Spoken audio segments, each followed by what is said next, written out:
everybody, I'm Allie, and this is my YNR chat vlog for Saturday, May 8th. I'm very impressed with the show this week. Every single episode was engaging and creative on a whole new level. This is daytime at its best. I so enjoyed the show this week, and I hope that you guys did too. The Lauren and Sarah storyline peaked and concluded this week, and I loved every minute.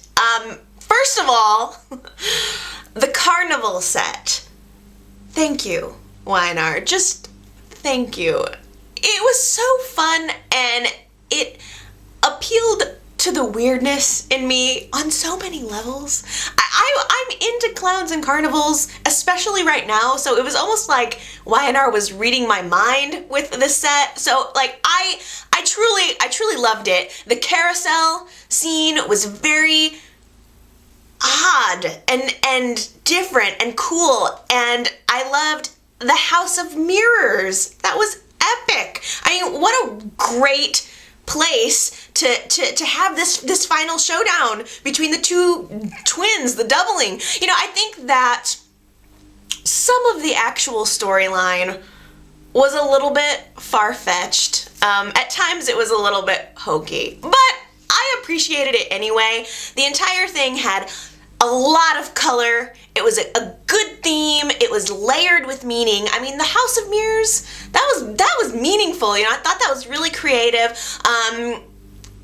So much about this entire week was suspenseful. I was on the edge of my seat. It was also dark. You know, it was really starkly dark and exciting and disorienting, you know, with all of the mirrors and the different angles, and there was a lot of really cool camera work that they did this week. The gun switching, you know, between Laura and Sarah and shooting into the mirrors with all of the broken glass shattered everywhere and the sound of the crunching glass. The shine of the whole room I thought was really cool. Like the whole thing had this sort of this silver, black and blue sort of feeling to it. I enjoyed the visual aspect of the show this week. I thought it was wonderful, and I thought I don't know, I have been critical of the doubling with, you know, Lauren and Sarah, mainly because it seemed like a recycled storyline. But I really have to hand it to YNR because as the story started to unfold throughout the week, I realized that what they were doing was a twist on an old storyline.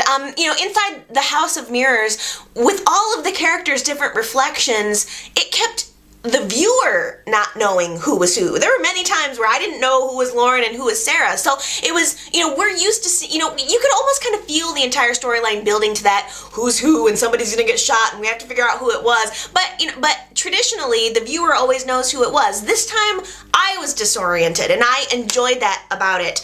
And I don't know about you, but I was practically salivating for Lauren to shoot Sarah dead. It was so wonderful, and it felt so good when she finally did. So let's talk about Sarah's last words, because I thought that it was very poignant. It all came to such a very poignant end. Sarah's lying on the ground dying, and Phyllis is next to her, and what did she say? I wrote it down. She said, "Human nature is eternal," which was kind of a weird thing to say. You know, like, you can kill me, but you're not gonna kill what I represent in a way. Like, you can kill me, but you can't kill evil. And then Phyllis's response to her was, "You are truly evil." And then Sarah's actual final response to her was, "I'm evil because you lack imagination." So, almost as if Sarah was saying, "I'm not evil, I've just created this world for myself that you are not imaginative enough to understand." It was interesting. I thought that was a very strange moment. I'm curious to know what you guys thought about Sarah's last words, about all of this. Phyllis had a very busy week. this week. She was pretty much all up in everybody's storylines, and I really enjoyed her scary encounter with Sarah at the tack house. It was literally like a nod to the classic horror films. There were so many elements of it that were just like a horror film. Phyllis's, of course, she's incapacitated for one thing. Her leg is broken, so she can't move around. Then all of a sudden the lights go out, and of course cell phone doesn't work, internet doesn't work. She's totally helpless. She has this broken leg, so she has to throw herself out of her wheelchair and just like drag herself into the coat closet, army style, where Sarah tries to attack her, and then Phyllis comes out and has to fashion herself a pair of umbrella crutches. Did you guys notice the umbrella crutches? There were it was funny, but it was suspenseful at the same time. So if you were able to suspend your disbelief, it was also very funny. And in the end, the entire ordeal made Phyllis's foot magically heal, which was nice. Gosh, Tracy Bregman is a gem. And it has really been wonderful seeing more of her. And also it's been nice seeing her in meatier roles. And I hope that they continue to show us more Lauren.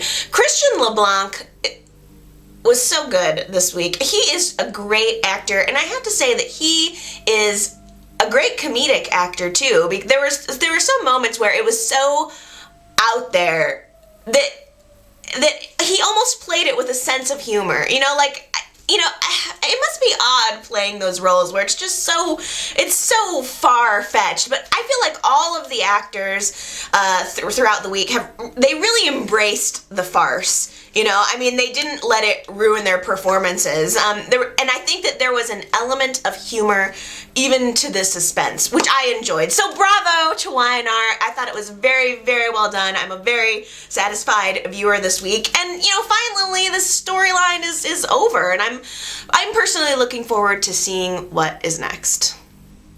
I was so pleased to see Ryder's character redeemed this week. There was a level of communication between Ryder and Daisy that we had never really seen before. Ryder said to Daisy at one point, all of this evil that we're doing, all of these things that we're doing to these people are supposed to make us feel better about the fact that we lost our mother. But I don't feel better. Do you feel better?